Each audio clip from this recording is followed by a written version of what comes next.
Hello everyone and welcome back to another live stream with me, Grizzly. This is Grizzly True Crime, and today we're going to be discussing the case of Emmanuel Haro. I don't know if I've ever received so many emails about a case before. You guys have all been requesting it, for the last week or so, which is about how long the case has been in the news. And of course, here we are now to discuss everything that we know so far, including poor Emmanuel's parents being arrested and no sign of Emmanuel. Investigators believe that he is deceased, but they say the investigation is ongoing, and they encourage anyone with information to call the tip line because you just never know. Now we're going to look at so many things today. Okay, so what I'm going to do first is show you this. Let's start here with the parents' interviews, right? We start off snarky or what?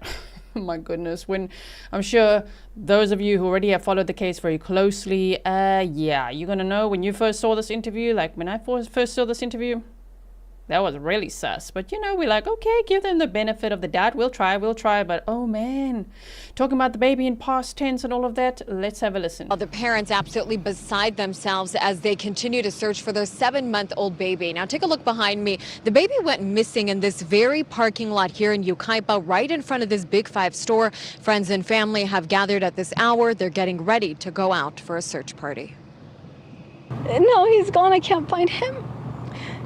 If you know anything, please come and bring my son back. Please, I'm begging you. It's a mother's desperate plea for help in finding her 7-month-old baby boy, Emmanuel. Rebecca.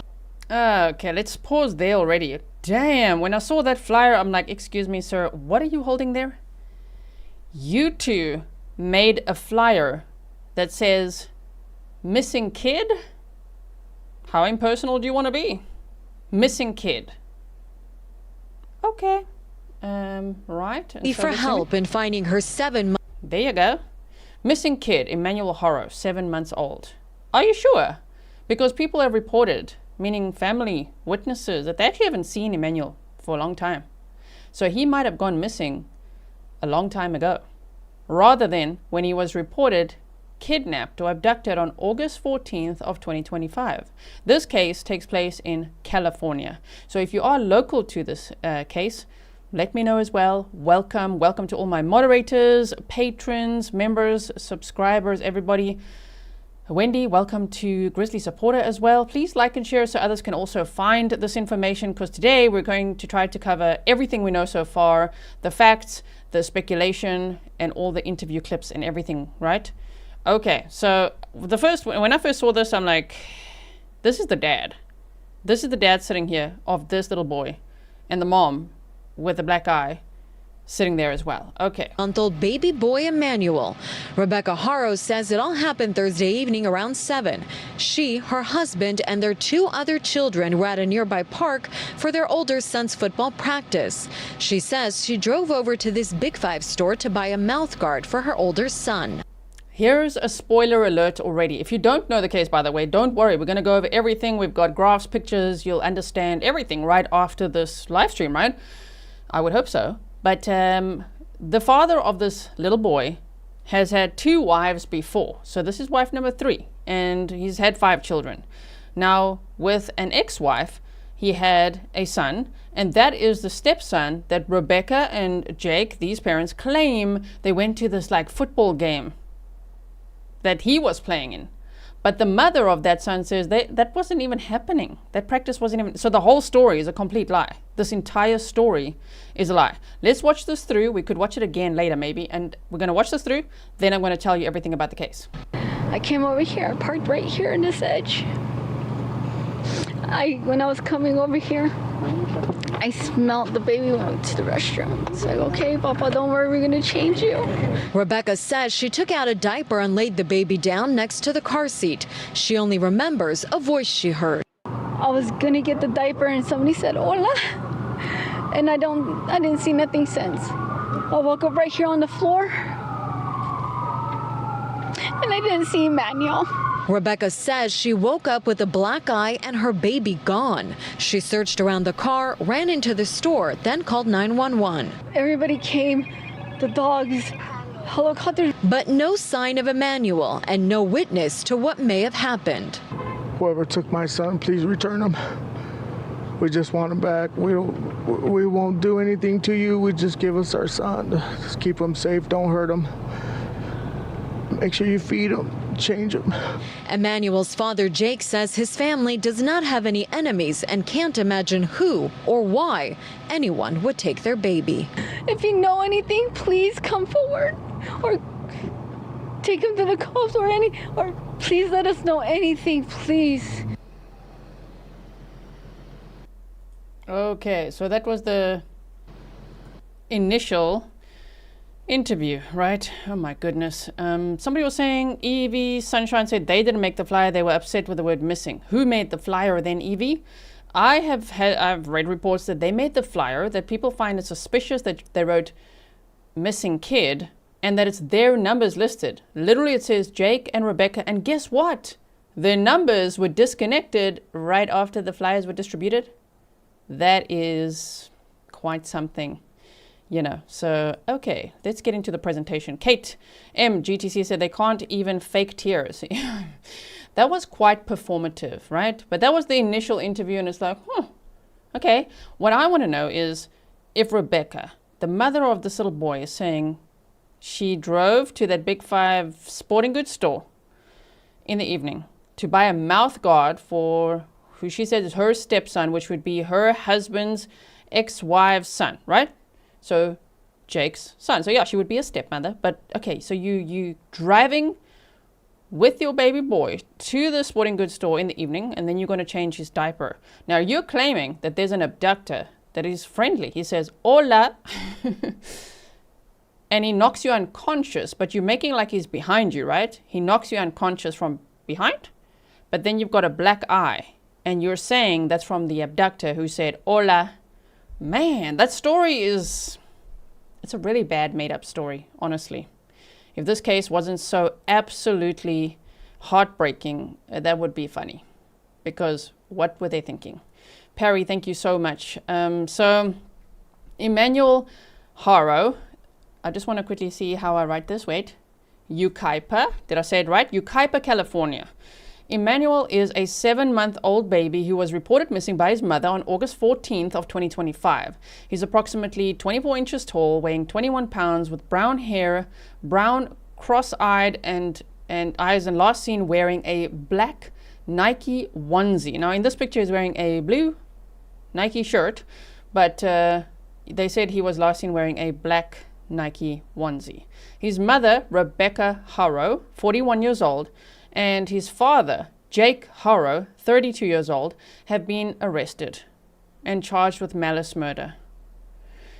A lot happened in 1 week since this case hit the news. Like so much. At first was like, oh my word, like this crazy story, the media interviews. And then the next minute, a lot of speculation on social media, a lot of reporting, a lot of wondering, a lot of everything, picking apart the interviews. And then the next minute, the parents were arrested. So that was actually a really, really sad day, because it makes you feel like, oh no, like it's just devastating, right? When they're like, yep, arrested, charged with malice murder, even though the police haven't said exactly what evidence they found, right? To protect the investigation. Ruth Ann said, you said it right, Grizzly True Crime. Thank you so much. So I do want to say trigger warning. It's taken me a few days to actually build up the courage to talk about this case, because this is one that absolutely, it makes me sick. There's something about this case that is just, it's so absolutely devastating. It's so sickening, heartbreaking, and just everything that it's difficult to talk about, especially when you start digging and you find out that, oh my word, the dad has previous child cruelty charges, okay, that he was convicted of. He pleaded guilty. And when you see the condition of that child, it's one of those cases where you start going down rabbit holes and you start looking, and the more you look, the more absolutely horrifying things you find. So please just know, if you've never heard of this case, which was like 35% of people on the poll that I had up earlier, yeah, it's going to be tough, okay? So they've been charged with malice murder. He has one biological sister, and his father, Jake, has had 3 other children with his first 2 wives. Both marriages were apparently dissolved. Investigators believe that Emmanuel is deceased, but the investigation into his disappearance is ongoing. Now, anyone with information related to this case, if you saw something and you haven't yet said something, if you have ring cam, dash cam, any type of surveillance. If you heard something, please contact the police. The number is on the screen. It's also in the description box. And of course, it's on the official sources, the San Bernardino Police Department, their Facebook page. Everything will be linked in the description box for you as well. All right, so shame, man. This poor little baby. I mean, yeah, he did not ask for a dad like that. And the mother's also been arrested and charged with murder. So on August 14th of 2025, at 5:30 p.m., the Haro family, including Jake, Rebecca, and their children, met Jake's first wife and her boyfriend at a park in Yucaipa for a football event, arriving at approximately 6 p.m. To that, I'm going to say, and pardon my language, bullshit, because that ex-wife said, no, he didn't. No, that never happened. So, that first wife actually got a restraining order for domestic violence against Jake Haro, as in now she got the restraining order and then she said, actually, no, she debunked the entire story, because I think she was at that point very, very scared of him based on her experience with him, based on hearing what he did to his second wife's child, where that wife was also charged. We're going to go through it. And just based on what the allegations are in this case, she was very smart to do that. But she lawyered up, she filed the restraining order, and then she's like, okay, let me tell you everything. We did not meet up with them at that football game. So at approximately 7 p.m., Rebecca says that she left this park to purchase a mouth guard for her stepson, Isabel's son, one of the ex-wives, at the Big Five sporting goods store. At 7:30 p.m., Rebecca noticed that baby Emmanuel's diaper needed to be changed, so she removed him from his car seat and lay him down in the back of the truck to change him. She claims that a man said, "Hola." Really? Really? A man said hola, and then he knocked her unconscious, and when she regained consciousness, Emmanuel was gone. Have you ever in your life heard a story like that? You know what's amazing about these stories is that when these types of perpetrators, alleged criminals, they're presumed innocent or proven guilty, but they've been charged with malice murder, right? Yeah, when these ones that we've seen before do these interviews, they make as if no one else exists in the world. Like it's just them in this isolated event where they're getting knocked to the ground and this abductor saying hola and then grabbing the baby and running, but not a single soul is seeing it. And wow, not a single camera is seeing it either, except they're wrong about that, because there's businesses beyond the ones that they allegedly scoped out. The one that they scoped out had no cameras, but there's other neighboring businesses that do. So it's going to be interesting to see how the state will build their case against these two, right? Gigi said, Gisela, on my birthday, my snark tank is filled to the brim on Rebecca and Jake. Mine too. And you said, poor Emmanuel, right? And happy birthday to you, and thank you for being a member for 31 months. Okay, so let me quickly see. Afton Ford said he's 6 months, wasn't served in jail either. He was in jail long enough for a booking. Allowed him to go home at night. We're going to get to his previous guilty plea and child cruelty charges. It's just horrifying, right? Talks to Animals said we need much harsher penalties for crimes involving children. This evil needs to stop. I agree. So yeah, this whole story, police weren't buying it. And when police weren't buying it, Rebecca's like, okay, I'm no longer talking.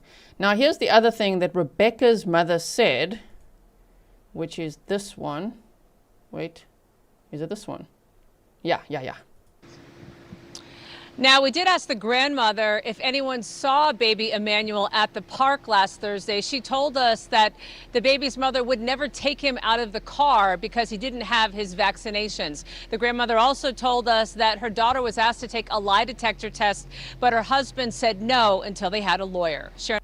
Okay, so that story there, Rebecca's telling her own mother, okay, Emmanuel's mother is telling her mother, so Emmanuel's grandmother, that she would never take Emmanuel out of the car because he was not vaccinated. All right, so if you're leaving this fake football game that you're saying you're going to, so you're leaving what? Your husband there and the 2-year-old? And you're driving off with Emmanuel. And you're driving to the Big Five sporting goods store because you so desperately need a mouth guard for this fake football game for your stepson. And then what were you going to do? Were you going to leave Emmanuel in the car if the story is that you never take him out of the car? I think that story in itself is a huge red flag, you know, Because maybe she's thinking, well, if they have surveillance footage of me going to Walmart, going to KFC, going to wherever, and they don't ever see me taking my baby out of the car, here's the explanation why I never take him out of the car, because he's not vaccinated. And I'm like, oh my word, okay. So Rebecca said she ran into the Big Five store to ask if anyone had seen the baby. So remember, there's the abductor, fake abductor, said hola, and then knocked her unconscious. I mean, damn, that guy can throw a punch. Is his name Jim McIntyre? Maybe Eduardo?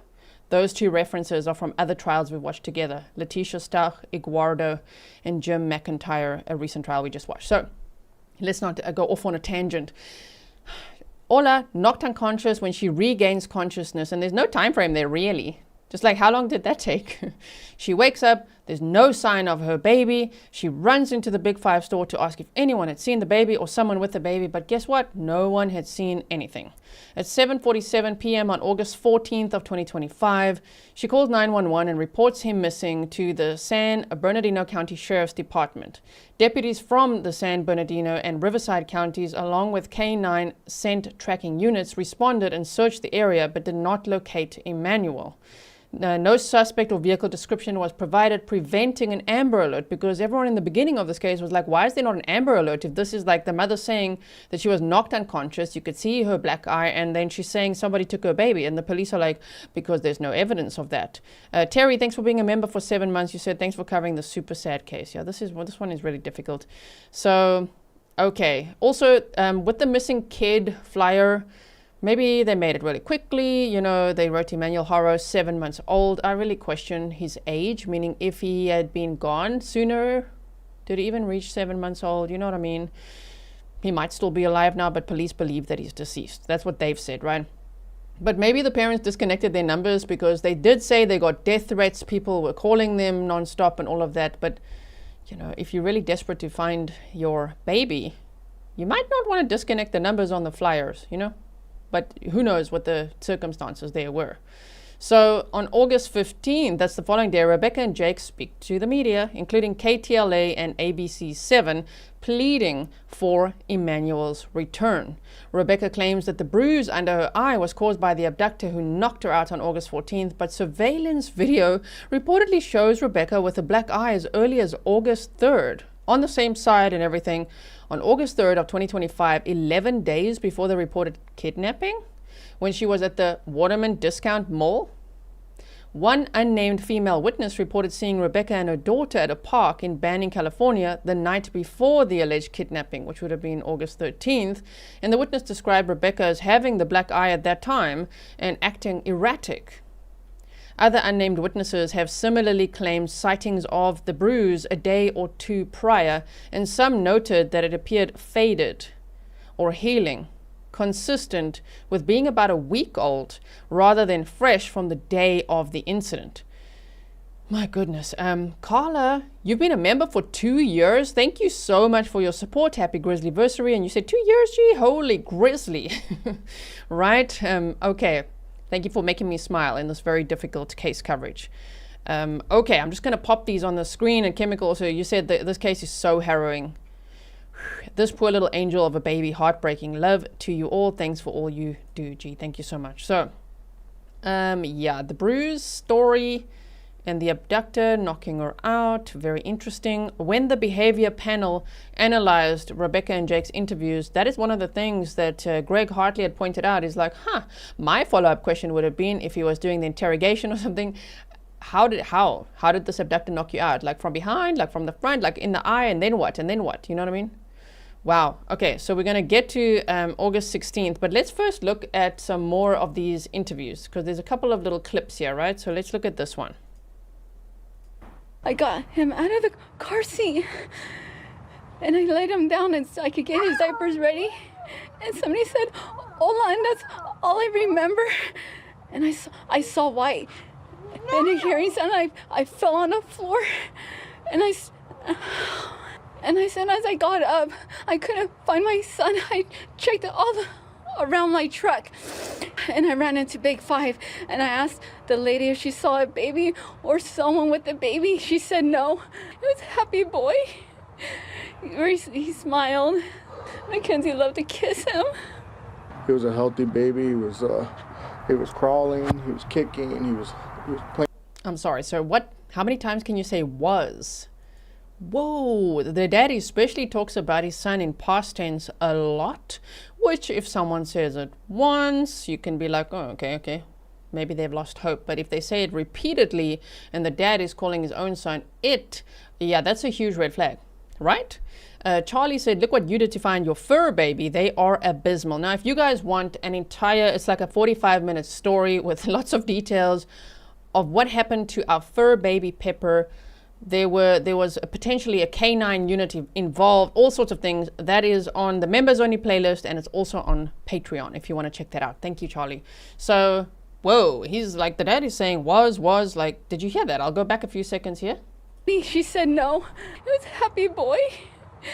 He smiled. Mackenzie loved to kiss him. He was a healthy baby. He was crawling, he was kicking, and he was playing with his toys. Whoever took our son, please give him back. Members of this community. Sir, and when I say sir, I'm talking to this guy, Jake Haro. Sorry that they're showing this little girl's face. That's his daughter with Rebecca. Apparently she's 2 years old. Normally I would want to blur their faces, you know, but I just want to show you his face. This guy, really? This, the jury's gonna see. Right? Like, what are you thinking? Look at his face. Like, really? This is not believable at all, in my opinion. What do you think? Do you think it's believable? Does he look sad, devastated? Is he searching? What's he doing? Kimisita 606, thank you for your $13.99 Canadian dollar sticker. And Tori said, I might be jumping ahead, but I saw a clip of Jake viewing the flyer and he said, missing. He's not missing. Very interesting. Feel free to send me clips like that. I'm not too sure I've seen that one, but yeah, he's like missing. He's not missing. He's kidnapped, which is sort of the same thing if that's the story they're going with, but unfortunately not. Unfortunately, investigators believe that Emmanuel was murdered, and they believe the dad did it. So, okay. So we've seen that clip now, all right? Let's just see. I think I've got another one here for you. Hold on. So many of them. Sharon, Micah, that is one of the big questions. There doesn't appear to be any security video pointing at the parking spot where the mom was at. And tonight, investigators tell us they have no suspect or vehicle description, but they continue to review security footage. Meantime, the parents are begging for their baby's safe return. It's just a baby. Just give our son back, please.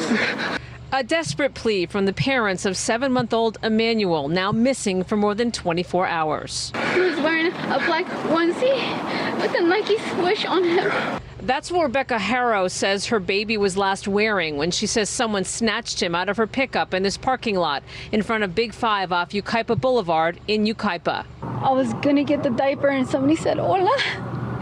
And I didn't see nothing since. Haro says the bruise below her eye is from someone punching her out as she began to change her son in the back seat of her pickup. I woke up right here on the floor, and I didn't see Emmanuel. She says she looked around her vehicle and then ran into the store searching for her son and called 911. The assault happened so fast, Haro says she wasn't able to give investigators a description of who hit her. Everybody came, the dogs, helicopters. The couple live in Cabazon, but say they were in Yucaipa because their older son had football practice at a nearby park. And Haro says she drove to Big 5 Thursday night to buy him a mouth guard. Mary Housen is Emmanuel's grandmother. They're not going to hurt that baby. That couple were just homebodies. So that's Rebecca's mother, right? Says investigators have questioned the couple twice. She can't handle it anymore. You know, she's been without her baby since yesterday afternoon. If you have my grandson, please give it to his mom. She's going crazy. Please have mercy on her. Many have asked why no Amber Alert in this case. The Sheriff's Department says because they have no suspect or vehicle description, it does not meet the criteria for an Amber Alert. If you have any information about this case, you're urged to contact law enforcement. Somebody made a good point there. Sorry, the chat is flying, but you were saying, you were asking, what do I think of him wearing a hoodie in this weather? Well, that's weird. Wasn't it hot today? It's been like super hot in California lately, right? Well, this guy must be sweating. Are you hiding injuries or what's going on there, right? Kate GTC said, their acting is worse than my middle schoolers. Also, her black eye is not fresh. It's at least a week old. Who do they think they are fooling? Literally who? It's always amazing. We do love it, though, when they are this dumb and talk to the cameras. Yeah, talk to the media. Tell us the story. Thank you so much for the sticker. I just want to see if I have one more clip for you, which is, this one.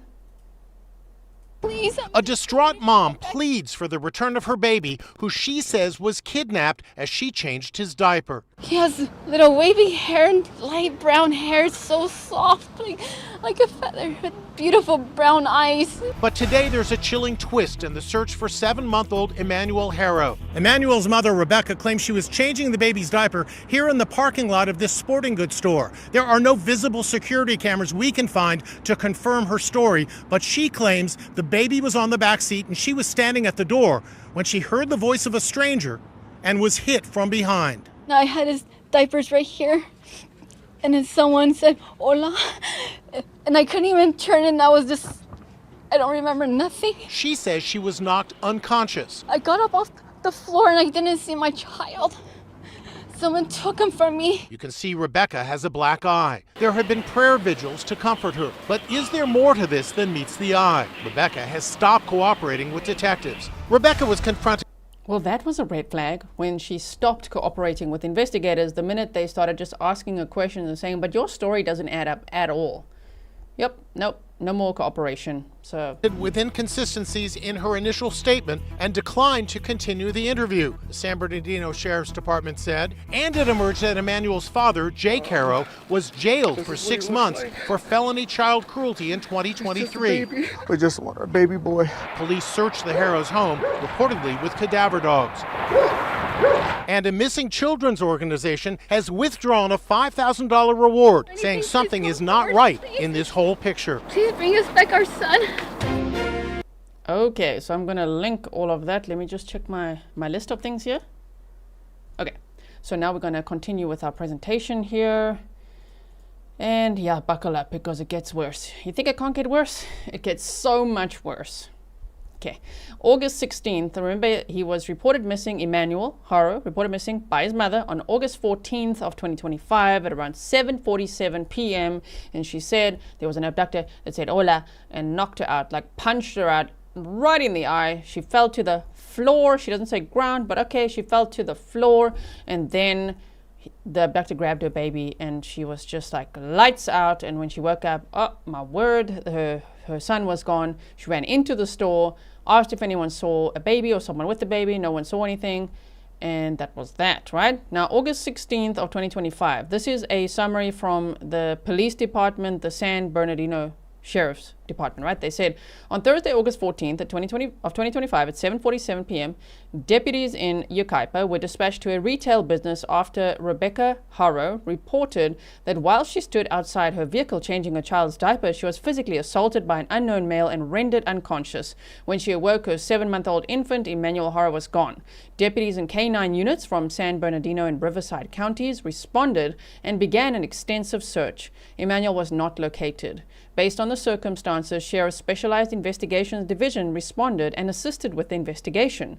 Investigators interviewed multiple individuals, including Emmanuel's parents, Jake and Rebecca Haro.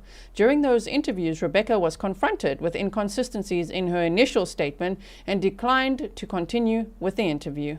At this point in the investigation, investigators are unable to rule out foul play in the disappearance of Emmanuel.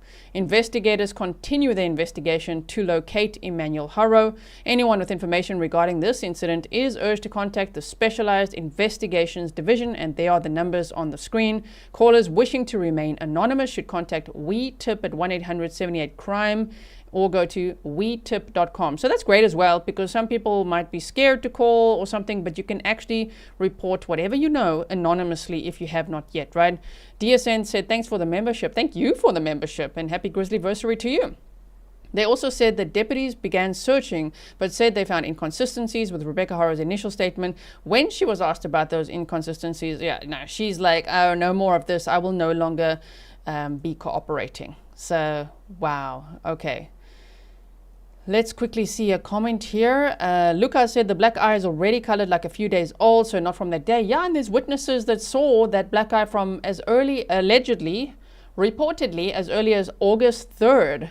So not fresh from like August 14th. So that's a huge problem. I don't know how she thought people are going to think it is. Like, does she think no one's ever seen a bruise before? Or I don't know. So you said not from that day, then no tears. And how could she get that black eye when she was hit from behind? That's my question.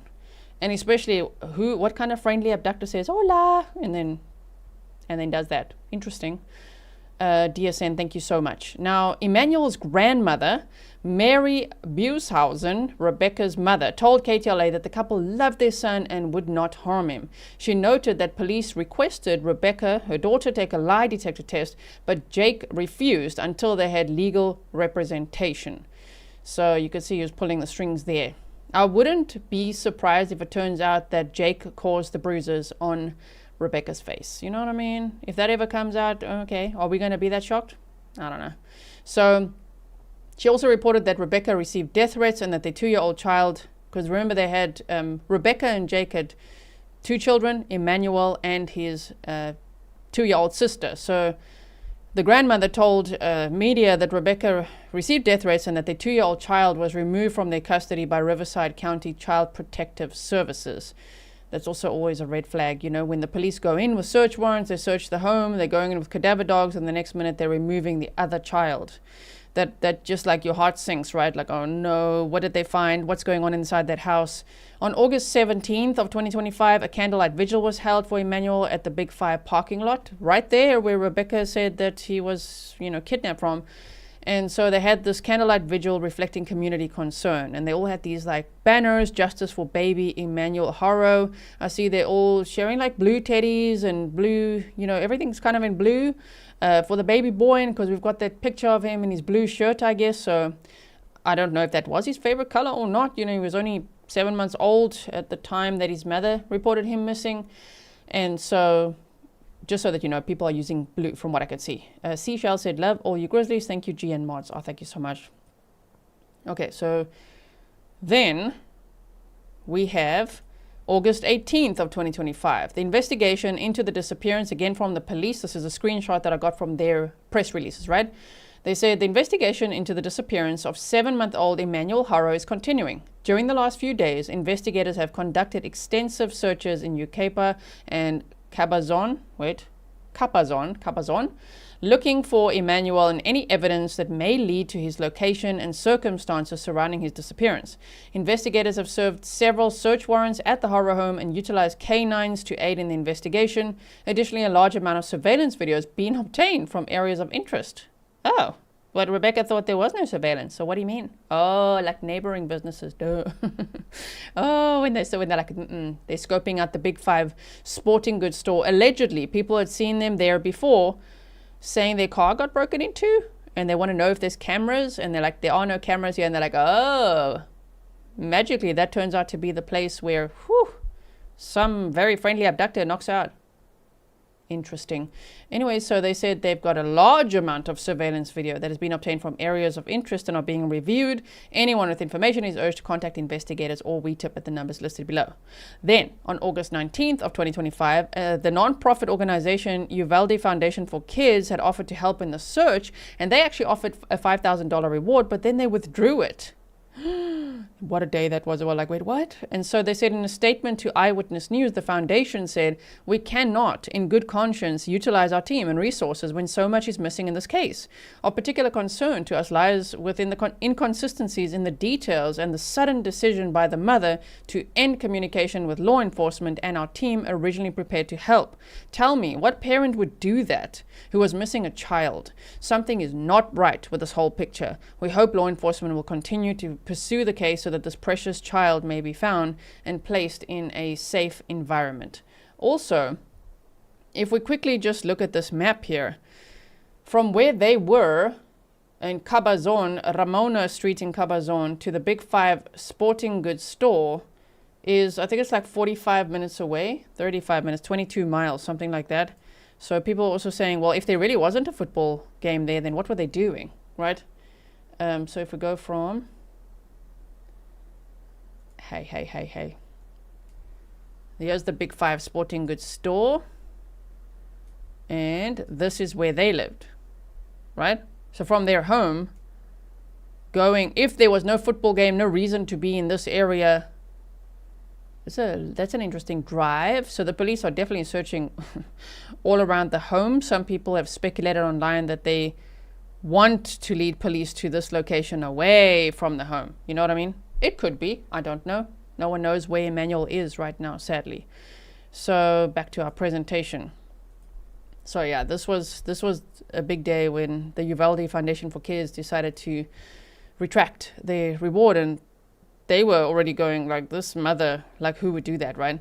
Okay, so on August 19th as well, searchers executed at Jake and Rebecca's home using cadaver dogs, and Jake's vehicle was then seized for evidence processing. Oh dear. Vincent Hughes, a criminal and family attorney, is representing Jake Haro, and he has represented him in previous cases, which we are going to get into. So he represented Jake in his previous cases, including his charges of willful cruelty to a child. He said that Jake and Rebecca have been cooperating with the police, and police say otherwise. Police released a statement saying otherwise, but this attorney is saying, well, I don't know why police are saying that, because, like, of course they're cooperating. And says that they voluntarily turned over their electronic devices and even passwords. Well, I'm glad to hear that, because Uncle Google's gonna get ya. Okay, now let's look at this little chart over here. On the left hand side, we have Jake Haro, Father of the Year. Cat OG79 said, please don't stop looking for Emmanuel. He needs to rest in peace. Yeah, I think the community, especially there locally, they're holding more vigils. They are searching. They are doing everything they can. There's also a local guy, boots on the ground, on the Tira, is his, like Tira. I'm going to show you some of his stuff later, but he is boots on the ground there. He's actually got a cancer diagnosis, and in between he's going for like all sorts of medical treatments, and then when he's, you know, out of the hospital, he's back on boots on the ground investigating this case, you know, like trying to help the police generate tips and leads. And some people might not want to talk to the police, so they locally go and talk to him, which is, it's been amazing to see that as well, how the communities pull together, you know. Thank you so much, Cat OG79, and also Terry Doyle. So Jake's, now look, there's Jake, the first wife, Isabel, and Jake has one son with her. Second wife, Vanessa, one son, one daughter from Jake. Jake is the father of all these children. Okay, first wife, Isabel, second wife, Vanessa, third wife, Rebecca, one daughter, one son. 5 children total. The fact is that this guy has had 5 children. One is presumed deceased, murdered, a baby boy, and an older sister is like, we'll get to it. It's my word, it's so sad to see, like he damaged her in a big way. She can't walk, she can't talk. She's going to need care full time for the rest of her life. And she was born completely healthy. So, okay, but he's a father of 5 children. Jake's ex-partner, Isabel, filed a domestic violence restraining order against him, which I told you earlier, in Riverside County Family Court, seeking protection for herself and their son, citing Emmanuel's disappearance and the removal of the 2-year-old from the Haro home. A hearing was scheduled for September 9th of 2025. Then there was the structure fire that was reported near the Haro home in Cabazon, but CAL FIRE and SBCSD said that they believe it was unrelated to Emmanuel's disappearance, and that on the boots on the ground guy, Ahmed from On the Tira, also went and spoke to people there in the area, and he also confirmed, you know, this is unrelated. It was something completely else. But at the time, people were like, whoa, like there's something that's burning very close to their house. I mean, yeah, for most true crime minds, that would definitely be a red flag, but they did check it out, right? Okay. Sharon said, I think Rebecca was describing what happened at the home and not outside a car, right? Because she's talking about the baby in a chair, and then in the back of the car, and then she's falling to the floor. It's interesting language, but I don't know. I try not to overanalyze it, otherwise I'm going to drive myself nuts, because man, those interviews are like, they are so shady. that I could literally probably pick apart every single word. So I'll leave that to the behavior panel, and they've done an excellent job on it so far. I hope they do more of it, you know, looking at more of the clips and interviews and things. Okay, so again, anyone with information, you can call those numbers and report anonymously if you want to do that as well. Now, let's move on to August 20th of 2025. Today's date, by the way, of this live stream is August 24th of 2025. So if you're watching the replay, thank you so much for watching the replay. And we will keep following this case, hopefully until they find, meaning I hope they find Emmanuel or what happened to him. And I hope that full justice will be served, right? Teresa, welcome. True Crime with the Sarge is here. Thank you so much for being here. If you've never checked out the Sarge's channel, go check it out. Tori said, I think his 2 kids with Vanessa were born with FAS, which is fetal alcohol syndrome. Am I right? I mean, I don't know. I don't know, but I've seen people saying that online. So they did say that as well. They said that she had a lot of DUIs during her pregnancy and all of that as well. So I've seen that, right? Okay, so August 20th of 2025, just 4 days ago now, the police said, we know the community is deeply concerned about this case, and we will continue to provide information to the extent that it does not jeopardize this investigation. Our investigators have followed up on the reported sightings of 7-month-old Emmanuel Haro, but he has not been located. So then lots of reports and tips came in of people saying, I think I've seen him, and unfortunately not, it wasn't him. While Emmanuel's father has retained an attorney, if the parents choose to work with detectives, we welcome their cooperation as we continue efforts to locate Emmanuel. I did like seeing the attorney Vincent of Jake Haro on News Nation talking to Ashley Banfield, because she will grill a guy when she needs to. And he's like, I don't know where that comment came from, that they are not cooperating, because they are cooperating. And just by the way, to clarify, I'm only representing Jake Haro, not Rebecca. So he made that clear. But then Ashley Banfield was like, actually the police said it. It's not like somewhere out there someone said they're not cooperating. The police said it. And then she read the statement to him. That was interesting. So he's just doing his job as a defense attorney. I totally understand that. I'm just saying it was pretty nice. I like it when someone's like, I don't know where they came from. Well, let me tell you where it came from. It came from the police, okay? Right, so they said, we are also aware of the fire reported at a neighbor's property near the Haro home in Cabazon and have been in contact with investigators of that incident. At this time, we have no information indicating the fire is related and will continue to communicate with fire investigators as their investigation progresses. Emmanuel continues to be the main focus of this investigation, and we will continue our efforts to locate him. Riverside County deputies visited the Haro home at 12:20 p.m. on this day following a child abuse report, but no further details were released due to privacy laws. And when they actually said visited the home, it seems to me like when I read reports on that, it was a different home. So I don't know if it's like the grandmother's house or what, because it was more in this area here, you know. So if we zoom out, their house is here in this Cabazon area. Cabazon, did I say it right? Cabazon area. Here's the Big 5 sporting goods area, and the child abuse calls came in from this area somewhere. So I don't know. But that is what happened on the 20th.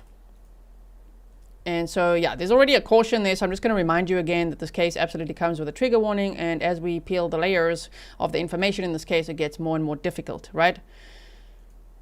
D's Nuts 5 said, I'm so glad you're covering this. I've been following it closely. I'm excited for your organization of facts. You're the best. Oh, thank you so much. Thank you so much for your sticker. Now, they said missing 7-month-old baby's parents are tied to child abuse reports in, Moreno Valley, deputies say. That's not where their home is. If anyone knows the answer, let me know. Just don't dox anyone, please. But if you say, oh, maybe it's the grandmother's house or whatever, okay. Or maybe one of his exes or something, I don't know.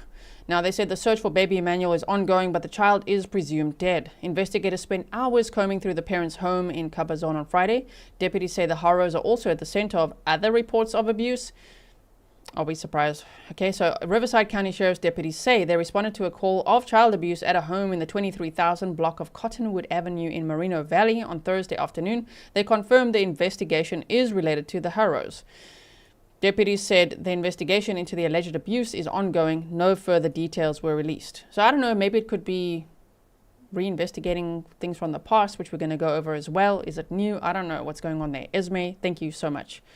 All right, so Lucky, AB07 said the fact that they don't even have good photos of baby Emmanuel says so much. Do you know that there's reports? Okay, so there's a couple of rumors out there. So I'm going to tell you when it's like reportedly or rumors. The rumor is that when police went into the home, they found not one single photo of Emmanuel, that all photos of Emmanuel had been removed from the home as well as all his baby clothing. That is a massive red flag. And that there's no recent photos of him as well. Yeah, that's a massive red flag. Stay Awesome said, thanks G, love your channel, hanging out with the Grizzlies. Glad your cats are all safe. Everybody's safe and well here. Yes, I hope that you guys are well as well. Now, August 22nd of 2025, the San Bernardino, this was a huge day. So hold on. We got to go and fetch. It was actually here. Let's first show you this clip over here. 7-month-old baby boy in San Bernardino County.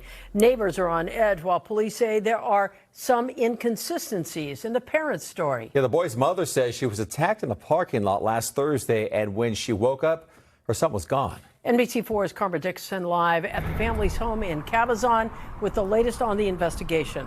Karma. Hi, we actually saw the family drive up not too long ago. It looked like it was appeared to be both parents in the car and another person who appeared to be a grandmother.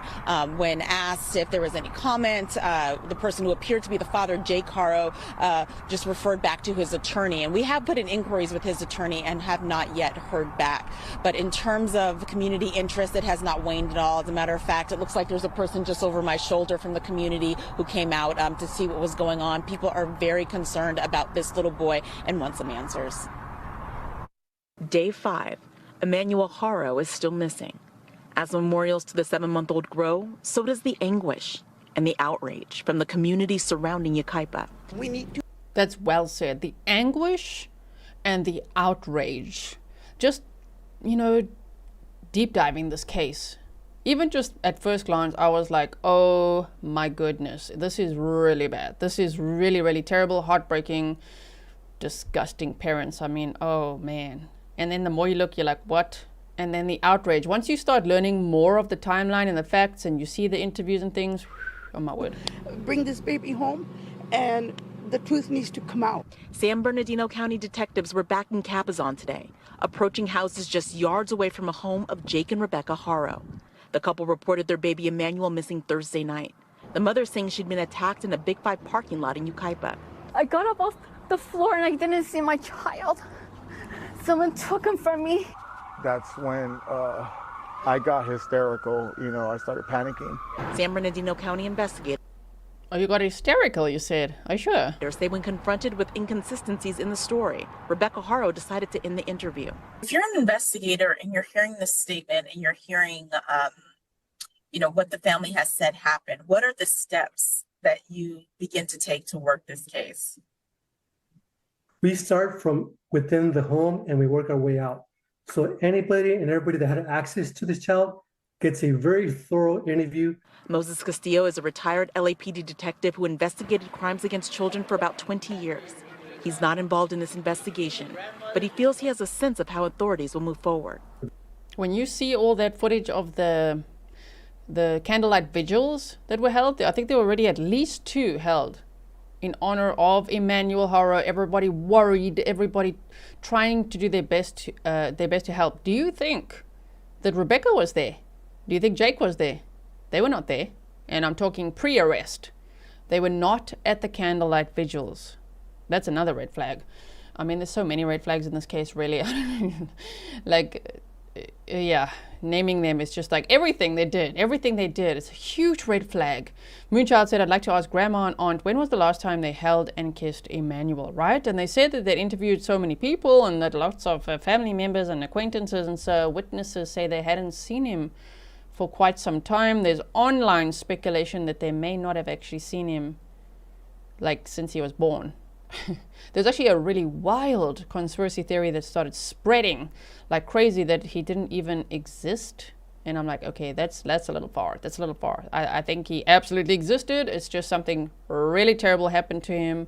We could see the photos, and I just don't know when something happened to him, because that's a huge red flag.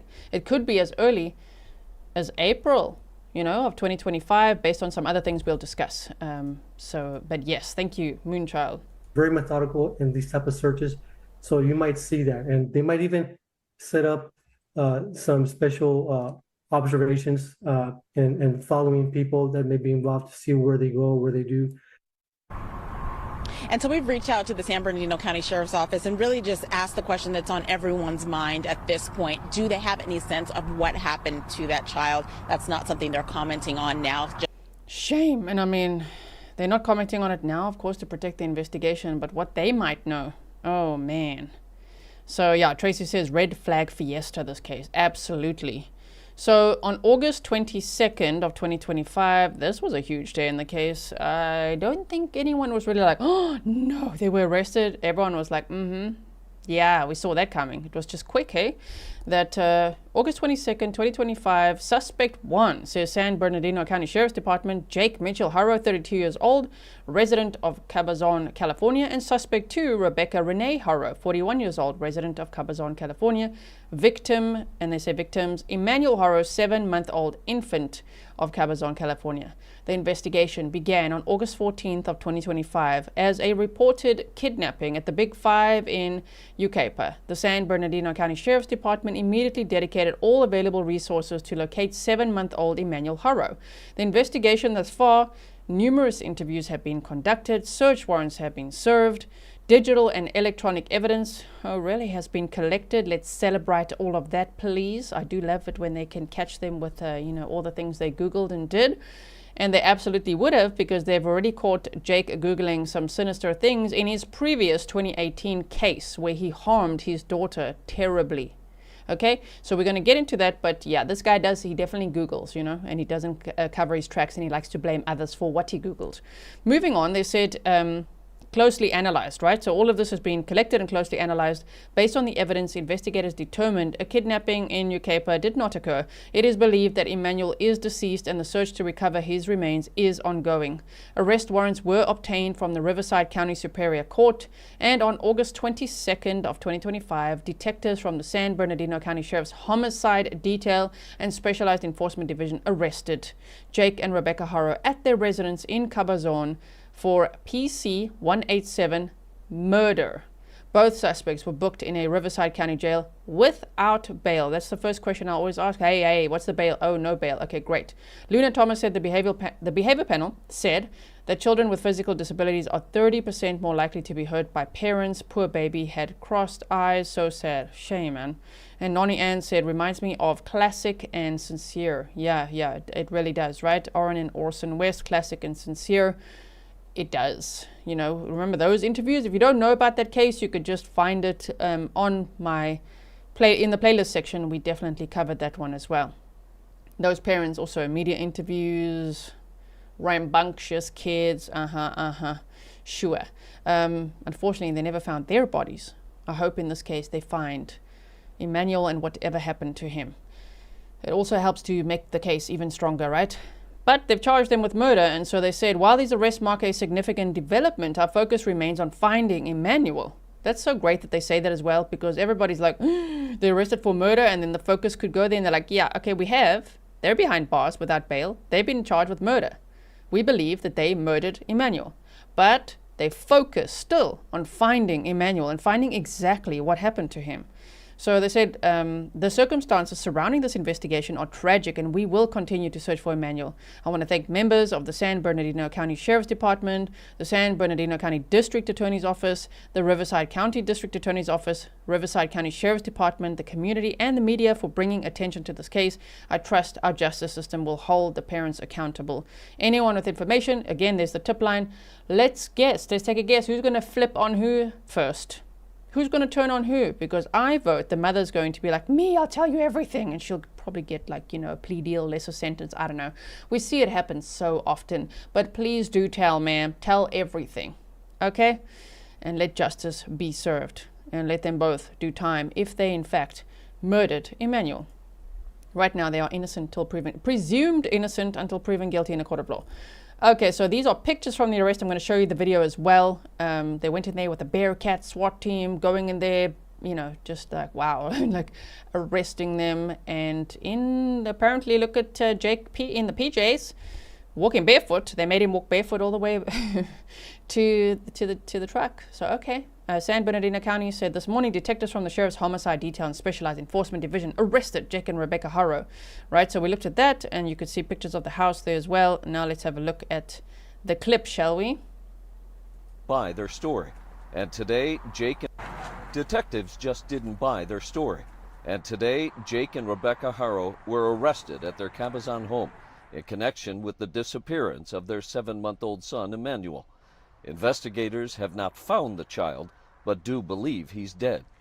I'm hurt by it, you know, because I wanted to believe that that baby is alive. And we all wanted to believe that, right? If you've been following the case, oh, this was such a heartbreaking day to be like, what? Firstly, like seeing cadaver dogs and all of that. Oh my goodness, is this just in case? Okay, it's just in case. It's fine. It's fine. Oh man. And then they arrest the parents and they're like, yep, you're charged with murder. Wow. And then the rumored potential evidence, which we'll go over as well, like finding a significant amount of blood on the floor, and I don't know, all sorts of things are being reported that the police haven't said, so that we'll take with a grain of salt, but it just sounds absolutely horrifying, right? Stefan said the presumed is hard to say in this case. It is. Heartbreak tonight here at a vigil just outside the family home. It's crazy, sad, sick. I could do that to a child. Please come and bring my son back, please, I'm begging you. 8 days ago, Emmanuel's mom, sporting a black eye, went on camera pleading for the boy's return, saying that she had been attacked and knocked unconscious in the parking lot of a Yucaipa store. The little boy kidnapped. I felt sick to my stomach and I got goosebumps everywhere, but in my mind I knew all along, because it's just not a normal parent would act like that. And San Bernardino County deputies say that there were inconsistencies in Rebecca Haro's story. She eventually stopped cooperating with them and refused a polygraph.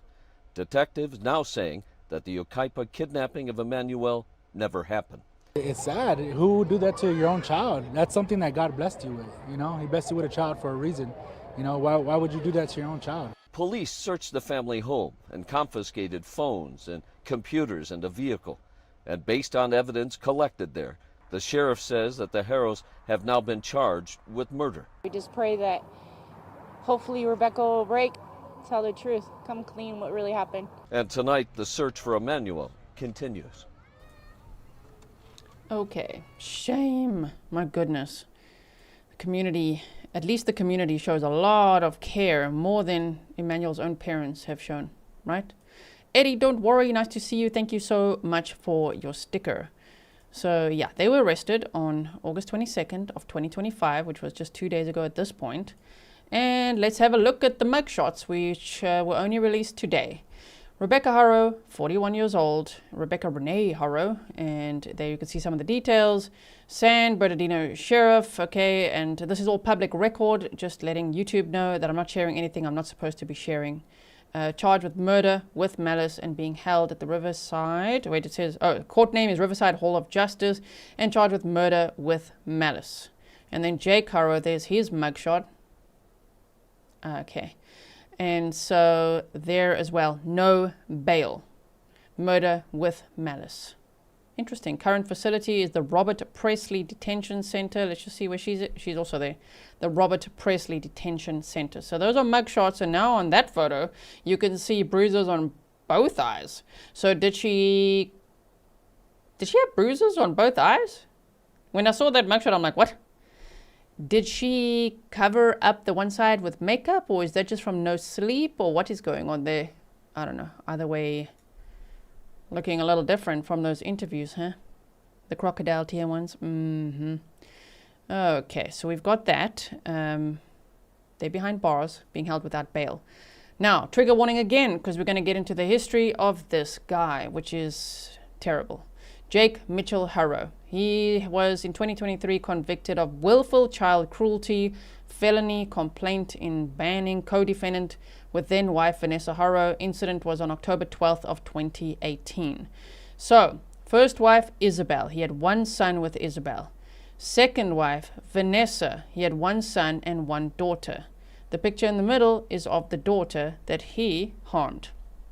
And on the right hand side we've got Rebecca, the third wife, the one he's married to now, and they have one daughter and one son. and Emmanuel is presumed deceased, and they believe that they have murdered him. That's what the charges are about, right? So Jake, the father of 5 children, one is harmed for life and the other one is presumed to be murdered. Wow, Vicky, thank you so much. So trigger warning, because we're going to get into some really terrible details about the daughter. Okay. Now, thank you so much to Grizzly Cat for sending me this. So here we go. The document from the incident here in 2018, October 2018. Jake was married to Vanessa. They had 1 son and 1 daughter. So the attachment is a declaration in support of the arrest warrant. Jake said that on 10/12 of 2018, after Vanessa dropped him off at home, he took victim 1's temperature and saw that it was 99 to 100 degrees. Jake gave victim 1 Tylenol and decided to bath her in the kitchen sink. While holding victim 1 to let water rinse off her, she slipped out of his hands and fell into the sink. Jake said that the left side of victim 1's chest hit the center divider of the dual basin sink. Jake immediately picked victim 1 up and did not notice any signs of the injury. Jake said that Vanessa returned home about 40 minutes after she dropped him off, and Jake told Vanessa that he dropped victim 1 on the sink. Jake said he went to bed around 2100 to 2200 hours, so between 9 and 10 p.m. Jake was awakened by Vanessa in the early morning hours and told Jake that something's wrong with the baby. Vanessa told Jake to feel victim 1's back. Jake said he immediately felt something crackle. I mean, oh man, when I read that, I'm like, what? Okay, so thank you so much, Carrie Ann. So Jake said he immediately felt something crackle and not right with victim 1's back. He said that victim 1 was crying, but it was not her normal cry. It was different, but he could not explain how. I informed Jake that he had previously mentioned that he felt crackling on victim 1's back. Jake said it was very noticeable. I asked Jake if he felt that crackling when he bathed, put lotion, or changed victim 1 after she fell, and he said she did not. Also, she didn't fall. He dropped her. He dropped her. Yeah, according to his story, right?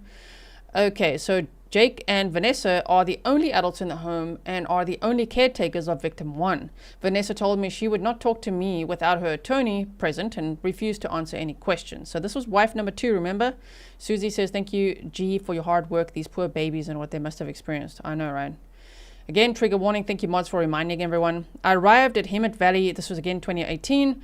Hospital and contacted Dr. Elliott. Dr. Elliott stated that victim 1 appeared to have multiple healing rib fractures, as well as acute fractures. I was also informed victim 1 had been transported to Loma Linda University Medical Center. I responded to Loma Linda Hospital and was informed that victim 1 had been intubated and was in critical condition.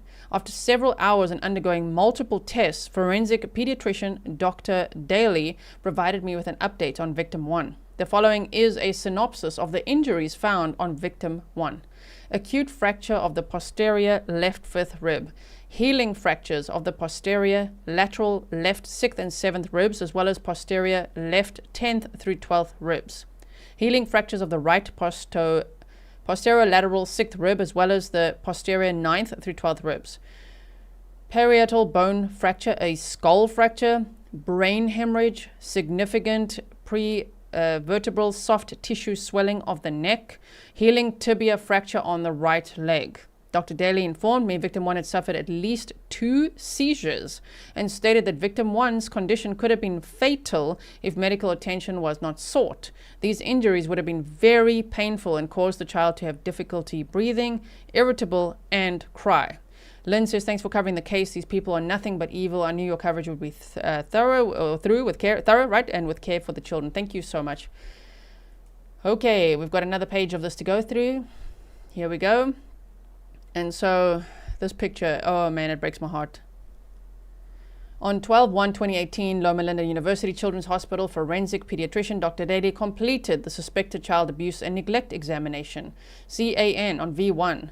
In her report, she stated the following opinion. Victim 1 had findings of intracranial hemorrhage, brain injury, cervical spine injury, and retinal hemorrhages, accompanied with lethargy and seizures, consistent with acceleration-deceleration forces of the head with traumatic stress on the neck. So that could be that he shook her maybe choked her, maybe dropped her. There's a lot there. And a lot of people are speculating that Emmanuel has signs of shaken baby syndrome, and I can see why they speculate that. I mean, I don't know, but still, right? So, okay. Then, let me not lose my place in this horrifying document. My goodness. They said the multiple rib traumatic stress on the neck. The skull fracture is consistent with impact to the head. Multiple rib fractures are typically caused by a squeezing mechanism of the chest. The healing oblique tibial fracture is likely secondary to a traumatic twisting mechanism. Dr. Daly further stated the combination of the above findings in a pre-mobile infant in the absence of a plausible history of significant trauma to explain the injuries is indicative of abuse head trauma, child physical abuse, and nutritional neglect. The history of a short fall onto the kitchen sink does not explain her extensive and severe head trauma or her multiple bilateral rib fractures. Jake told me that he went home after being at the hospital. Jake's sister grabbed his iPad and opened the internet browser. Jake told me the active browser page that opened was a search of how to feed a baby with broken ribs. Jake said that Vanessa, his wife at the time, had access to the iPad and has the iCloud account of. A search of the iPad revealed the following Safari search, timestamp 10/13/2018 at 1:19:58 a.m. Is it hard to feed an infant with fractured ribs? I mean, could you maybe, instead of Googling that, Google how to call 911 for dummies? Yeah, you look at your phone and you dial 911. That's what you do. You do not type this into Google. Oh my word, this case will make me so mad. I think I've held myself together so far, but this case, oh my word, is it hard to feed an infant with fractured ribs? Are you kidding me? That's what you're going to Google? Wow, this was prior to the hospital visit. Interesting. On 11/7/2018, I spoke to Jake, and Jake informed me that he did not use his iPad on 10/13/2018 at 100 hours. Jake also informed me he does not take the iPad to work. I asked Jake if Vanessa caused the injuries to victim 1, and Jake said at this point, yes. See? He's going to throw Rebecca under the bus too, and Rebecca's probably going to throw him under the bus. Yeah, start talking, people. Turn on each other. So this was Vanessa, though, second wife, right? Now we're talking about Rebecca. That's the mother of Emmanuel. Third wife, Emmanuel, has not been found. The body's not been found. Police believe he's deceased. Okay, so on 6/18/2019, Jake voluntarily came in to speak to me, and Jake said, if you ask me, do you see her doing this 8 months ago? I would have told you no way. If you ask me now, it had to have been her. Okay, Jake was referring to his wife, Vanessa. Jake and Vanessa willfully caused or permitted victim 1 to suffer unjustifiable physical pain. I request 273AA PC charges be filed against Jake and Vanessa. And so she was born completely healthy, this little girl. But because of what Jake, her father did to her, sperm donor, at just 10 weeks old, this little girl is now legally blind. She cannot walk. She cannot talk. She can only use 3% of her brain and will require full-time care for the rest of her life. Now, again, still trigger warning. Thankfully, Vanessa's cousin adopted her, and they are taking care of her. And guess what? Since they adopted her and her brother, and also the 2-year-old girl that was taken by CPS, as in Jake and Rebecca's child, these cousins of the second wife of Jake also took in that child. So they're amazing. They are amazing. Oh my goodness. Carrie Ann said the dad should be locked up for life and he should never be called a father. I agree, Carrie Ann. I agree. Thank you so much. So look at the state that this little girl is in. This case is too much. It's like, what? That's what I said. Just when you think it can't get worse. Oh, but it can. And so she's been adopted, yes, by the cousin of Jake's second wife. Somebody on social media said she isn't related to any of them. The woman who took custody of now 3 of Jake's kids is the cousin of Jake's second wife, Vanessa. The bio mom to Promise and Carlos, both names changed. She also has the 2-year-old daughter of Jake and Rebecca, who was taken from them this week. Well, that is an amazing family. And I hope that the kids will be okay. I mean, they really stepped up, right? Casey Cat said, as a retired trauma nurse, I look at that little boy and suspect brain trauma, more than likely shaken baby syndrome, right? I know there's a lot of registered nurses and doctors and medical specialists in this community. So thank you for always sharing, information with us, your opinion, what your insight is. It always is very helpful. So Jake Haro, in that incident, pleaded guilty. On June 8th of 2023 to willful cruelty of a child for this 2018 incident involving his daughter. He was sentenced to, and now you're going to get mad. I'm telling you now, rage warning. You're going to get so mad when you hear this. Southern Cali B said he should have been locked up for life with this case alone. Shame. I agree. Ready to get mad with me? He was sentenced to 180 days, 6 whole months in a sheriff's work release program. And a suspended 4-year prison sentence. Suspended, you said. He was in jail for one day. And an order to attend a child abuser treatment program. Yeah, that needs to change. What do you mean? That's it? 180 days in a sheriff's work release program? A suspended 4-year prison sentence? And an order to attend a child abuser treatment program? Well, that didn't help at all. Now he's accused of murdering his son. Okay. The fact that he even didn't spend time in jail and then just went on to have more kids. Yeah. Wow. He was on parole for this incident when he was arrested and charged with Emmanuel's murder. Oh, I'm so mad. I don't even know. Alessis Crow Magnum Forward said, proud Grizzly here. Thanks, Chief, for all you do. Thank you so much for being a member for 27 months. Yeah, Grammy, we're going to get to that too. While collecting workman's comp benefits. And if you guys think that there isn't a Walmart in this case, there absolutely is. Sorry, Walmart. This episode is not sponsored by Walmart, but Walmart is involved. He worked at Walmart. And yeah, we're going to get to what he did. Like, what a scammer as well, allegedly. We're going to get to that, okay? So Kid Cat Dog said, I'm a few minutes behind, but I wanted to say that the injuries to the other infant should have put him in prison. Yeah, for a long time. It would have been better for her to have passed than suffer like this. I know, it's just so sad. Oh my word, but she survived and she's got a family looking after her, but oh man. So Vanessa, the second wife, right, was sentenced to 120 days in a sheriff's work release program in order to attend child abuser treatment program. In July of 2024, Jake was charged with being a felon in possession of a Palmito State Armory handgun and ammunition, and he posted $10,000 bail in August of 2024. So he's familiar a little bit with jail for a day, and then he's out again. But okay.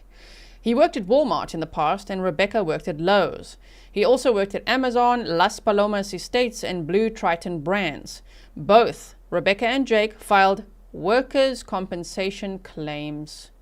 Oh, wow, a little neck and back injury at work, and then hip and knee injuries. Sure, blaming work on it. And then it's been reported that Jake filed 6 workers' compensation claims since 2014, often involving multiple body parts and spanning various employers. These claims have raised suspicions of fraud.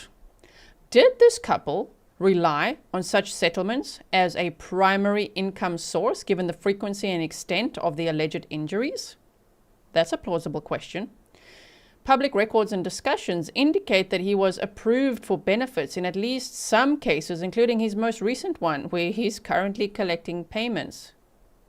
Okay. Overall, the claims frequently cite injuries to the back, spine, hips, legs, arms, hands, buttocks, wrists, knees, etc. across jobs. That, I would speculate, did not happen. I think they were scamming. I speculate, okay, in my opinion, that this is fraud, that they were scamming these companies, milking this system. Well, the actual injuries were being experienced apparently by the children. Isn't that just the saddest thing you've ever heard and most infuriating? Now, here's a side note, just to address it as well, that apparently Jake's brother died inside their home in May of 2021. People were worried that that's going to affect the cadaver dog search and all that, because people were like, what? And SF Investigates said on X, I obtained all the calls for service, Riverside County Sheriff's Department, that has been on at the address of Jake and Rebecca Haro since 2020. And he said it's interesting that there was an unattended out of doctor's care death at the house on 5/6/2021. Now everybody wants to know, well, how did he die? What happened to him? Right? And why? Like, did he have life insurance? That's where my mind went after hearing about all this, the alleged potential scamming. Did he have life insurance? And what happened? This is an aerial view of the home at the bottom there, right? Carrie Ann said he puts the treatment program in a really bad light. Can only imagine. Okay, I just want to let you guys know that I read all your comments. The reason I pop these ones up is not, I just want to, I'm so grateful for people who support the work that I do. All of you watching here are supporting the work that I do. Okay, so if you watch, if you like, if you share, if you comment, if you just subscribe, which is free, that's already support. I just put these on the screen as well because if a sticker like this helps me to not have adverts. Have you seen one advert? I bet you haven't. So thank you so much, Carrie Ann, and everyone buying stickers. And I don't want to miss it because once I miss it, it's gone. It's gone. And then I'm going to feel bad. So thank you so much. All right, here we go. Rebecca's brother. Look, the rabbit holes have been down in this case. I'm like, wait, what? Rebecca's brother. Okay, so Emmanuel's mother, right? James Bueshausen was convicted in 2018 of murdering his girlfriend, Jalen Amanda Keith, in Palm Springs, which happened on March 15th of 2017. He staged the killing as a self-deletion, but he was sentenced to 50 years to life after evidence showed that he assaulted and shot her. Does that have anything to do with this case? Not really, except their mother, the grandmother of Emmanuel, Mary, defended that killer, her son, the killer, publicly, creating a Justice for Johnny Facebook group. So what's being speculated on social media, which I can also understand why, is that, well, if she's just going to be repeating the story that her daughters told, she might be doing that because she is blindly in support of her children, right? Look at like Justice for Johnny, the page. Maybe she's going to have a Justice for Rebecca page soon. Do you know what I mean? So I'm not trying to point fingers at the grandmother. I'm not trying to throw shade anywhere. I'm just like, oh, well, that's interesting. Just as part of this puzzle. Might have nothing to do with it. The source of this screenshot is Ahmed Belozo on the Tira, the boots on the ground guy I told you about, right? Forensic Files, welcome. So there, Mary said, my beautiful daughter and her husband love you. And that was earlier in the year. And you could see there's a baby there, which I would think is Emmanuel. Okay, so that would be Rebecca and Jake there in the picture. Okay, and so let's keep going here. Key evidence so far. Let me quickly see. Hi, so guilty said, wasn't it the nephew that died of overdose, not Hector? I don't know. And Pam said that is the alleged brother of Jake who died of an overdose. Allegedly. I've also seen the alleged, but we don't know. I just know that it's like, oh, somebody died in the house. Like, what do you mean? Okay. Now, key evidence so far is the faked kidnapping and inconsistencies in statements. Investigators have determined that a kidnapping did not occur on August 14th of 2025 outside the Big 5 sporting goods store in Yucaipa, California, as initially claimed by Rebecca Haro. During interviews, both parents were confronted with inconsistencies in their accounts. Rebecca ended her interview and requested a lawyer, while Jake Haro also provided conflicting details. This led authorities to believe that Emmanuel is deceased, shifting the search for recovering his remains. Jack Haro's criminal history is something else that they have as key evidence, like a pattern, particularly involving cruelty to a child. Then they executed search warrants, so items seized include Jake Haro's vehicle, cell phones, electronics, apparently also his Xbox, I don't know what they're going to find on there, but okay, and other potential evidence for forensic analysis. No specific findings from these items have been released yet, so we don't know exactly what they've got, but I'm sure one day we might find out. I don't know if this trial will ever be streamed because it's California, but sometimes they do, so you just never know, right? We might hear of what evidence they eventually had against them. Shy Gal said, thank you for your coverage, G. Thank you so much. Copper Horse said, the Haro family. I know, right? Oh, man. Jake and Rebecca Haro. Now, witness accounts as well. Witnesses and family members, including Jake Haro's sister, reported not seeing Emmanuel for weeks prior and noted that Rebecca did not immediately notify Jake of the alleged kidnapping. Okay. Right. And surveillance footage at nearby businesses and homes. They apparently have lots and lots to go through, so I hope they find things.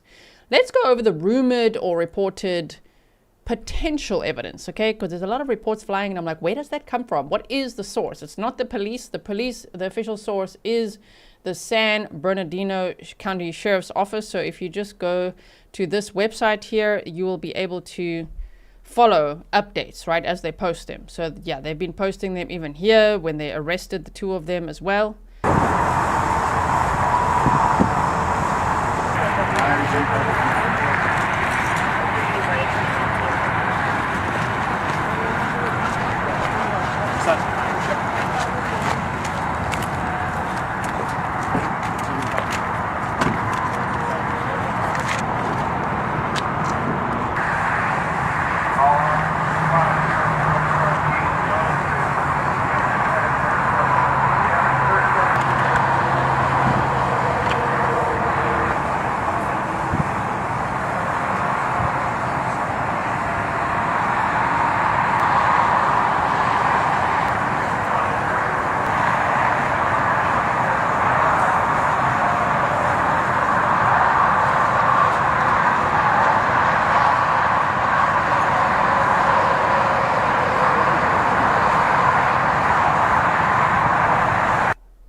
So as you can see there, they posted that, right? So you can follow the official page there. Let me quickly read this comment here from Frankie Tower said, Grizzly to crime, both Hector, that's Jake's brother, and Charlie, is that a nephew, died at their home. They were investigated in Hector's death, but nothing came of it. And Charlie OD'd at their house in July as well. If there were 2 deaths at the home and now maybe a third. Interesting. And were there any financial benefits there? I don't know. I don't know. Okay, so rumored or potential evidence. Rumored or reported. Jake and Rebecca allegedly visited on August 13th, visited who and what? The Big Five sporting goods store. On August 13th of 2025, the day before the alleged kidnapping, which did not happen, according to the police, right? They visited the day before. Some also say it was actually weeks before, some say months before. That's why I say it's, you know, it's a little bit conflicting. I don't know how many times they'd been there, but apparently they'd visited there prior to this whole kidnapping act. And they had asked the cashier about parking lot cameras while claiming that their car had been broken into, saying, oh my goodness, we just got our car, it was broken into, can we check the cameras? And they said there are no cameras there. And they're like, oh. So if they really did their homework like that, that's interesting as well. CatFab said, I don't understand why it took so long to bring attention to these parents. So much could have been prevented, especially with him, right? Oh my word. Thank you so much for your sticker. Now they said some reports claim that they had this car break-in earlier in the month. Then it's been reported that all photos of Emmanuel and his clothing had been removed from the home. That is being reported by mainstream media like News Nation, saying that there's a source that told them. So see, that's not the police. I don't know who the source is, but like, okay, I wouldn't be shocked if that's completely true. All right, all photos of Emmanuel and his clothing had been removed from the home. So everybody wonders, well, how long then? When was he really gone? Like, how long has he been missing? Okay. Sarah said Emmanuel law, child abuse equals never allowed around a kid. Well, that would be nice, yeah. So some have reported that baby clothing was found in a dumpster close to the home as well. Now on the Tira, Ahmed Belozo, boots on the ground, has stated on Court TV, Vinny Politan investigates. On the show, Vinny Politan asked him many questions, and that was great to hear that as well. So I'll link that episode for you in the description box afterwards. I'll link all my sources, right? And so he said that on April 3rd of 2025, Jake had a black eye and that he was donating clothing. And he said that they visited the Do It Best hardware store in Beaumont, California in the days before the reported abduction and attempted to buy a reciprocating saw. Well, that is very sus. So are we going to see any Walmart footage of them actually, going to, like, they went to Do It Best and maybe then they went to Walmart where he worked previously? Did they go buy his reciprocating saw, and when exactly and why? Maybe it was just for a home project? Maybe it was for something really sinister. Anything else they bought in the murder aisle? So the rumor or speculation is that Emmanuel has been gone long before he was reported missing on August 14th of 2025. Allegedly, cadaver or blood detection dogs alerted to traces of blood inside the home, potentially on the carpet or floorboards, or some claiming pieces of flooring were removed for testing. Some are reporting that, so this is kind of grown, this report, meaning it started like that they may have detected traces of blood, then later they said it was significant blood loss in the home, and then later they said, the attorney, Jake's attorney, said that they were digging holes in the backyard, they're digging under the floor in the home, and all sorts of things. So lots and lots has been reported. I just wanted you to be aware of it, just so that we can, you know, keep an eye on that and see what pans out to be true, right? So, all right, we're going to look at the boots on the ground guy on the Tira, who's shame. He's battling cancer. And he also documents that on his social media, but he's out there doing his very best to interview people, to try to generate tips and leads, to help the police. There's actually places where he's been out, boots on the ground, and then he says, look at this, and look over here, there's a drain, and there's a hole over here, and and then the police come out. They actually come out and they have a look, and he has witnesses telling him, well, they saw Rebecca with a stroller, like a black stroller, and just walking around in this area previously, and then police go and check it out there as well, right? So anyway, they said, let me just lastly share the numbers again. It's also in the description box. It's on the screen right now. You're welcome to screenshot this if that's the easiest thing to do, just to keep it in your phone, or of course just go to the San Bernardino Sheriff's Department Facebook page, or any of the official social media pages, and you can find all the numbers there, right? Okay, so where is Emmanuel? What happened to Emmanuel? What exactly did they do to him allegedly? And where is his body? One could speculate, yeah, as there was a detective that we saw a clip of earlier that started the home and worked from there. I think there's a lot of desert area around this home. There's a lot of areas where he could be, and they might actually have had a lot more time to get rid of evidence than we might imagine, right? Whew. Okay, so I'm glad we could finally talk about this case. Please like, not because you like the topic. I don't like the topic either. It's really difficult. But if you like the video, the live stream, it helps to, you know, get it into the algorithm so that more people can learn about this case. You just never know if there's a local that saw something and they've never actually, well, maybe they saw like Rebecca being shady or something, but they don't think anything of it until they see coverage and they're like, oh, wait, I didn't know about that. You just never know. Who's heard of this case, who hasn't, which locals have heard of it, who hasn't. So please share it as well. You never know who's going to see it. I really hope that there will be answers for baby Emmanuel.